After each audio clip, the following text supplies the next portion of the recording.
Language is never neutral. In politics, words do more than inform. They persuade, divide, unite, and shape how leaders are remembered. In the Philippine setting, political language has played a crucial role in how Filipinos choose leaders, respond to authority, and imagine the nation. This video explores the power of language in politics by examining how three Filipino leaders, Rodrigo Duterte, Miriam Defensor Santiago, and Lene Robredo, used language to connect with the people, assert power, and shape public perception. Former President Rodrigo Duterte's political language is defined by directness, bluntness, and emotional force. He often speaks in a mixture of Filipino, English, and street-level expressions, breaking away from traditional elite political speech. His words are frequently confrontational, sometimes aggressive, and deliberately shocking. Look, it can never be a crime to say that I will kill you if you destroy my country. That is a very legitimate statement. This style constructs an image of authority and fearlessness. Duterte's language appeals to many Filipinos who seek a strong, decisive leader, someone who speaks like one of them rather than above them. However, this same language also normalizes violence and exclusion, showing how political words can both empower and polarize. In contrast, Senator Miriam Defensor Santiago's language is marked by sharp intellect, wit, and precision. She uses complex vocabulary, legal reasoning, and rhetorical mastery to dominate debates and public discourse. But it takes a lot of egoism to declare martial law. So I hope we'll never have it unless the ruler is very narcissistic. Martial law is just the expression of a frustrated soul. Her speeches project authority through intelligence.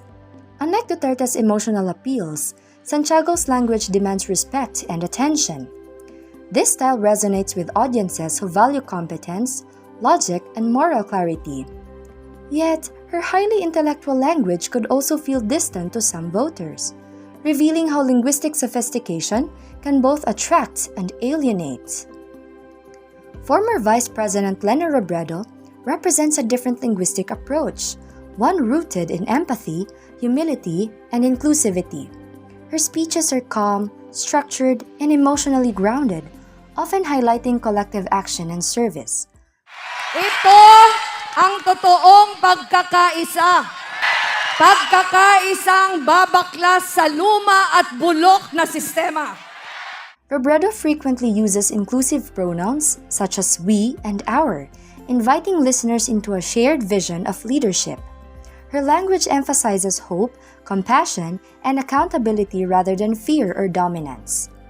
This style appeals to Filipinos who seek ethical leadership and emotional connection, showing how gentle language can also be politically powerful.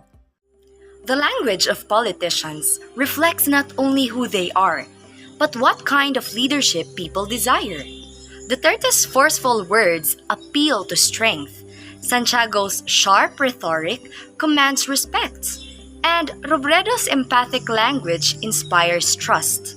In the end, political language shapes reality, because in politics, words do not merely describe power, they create it. As citizens, we must remember that political language is never accidental. Every word, tone, and silence carries intention. In a democracy, our responsibility is not just to listen, but to listen critically. We must question emotional appeals, recognize manipulation, and reflect on how language shapes our beliefs and choices.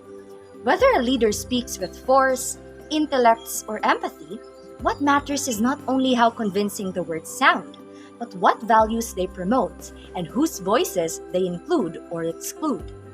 By becoming critical listeners, we protect ourselves from being controlled by rhetoric and instead use language as a tool for understanding, accountability, and peace.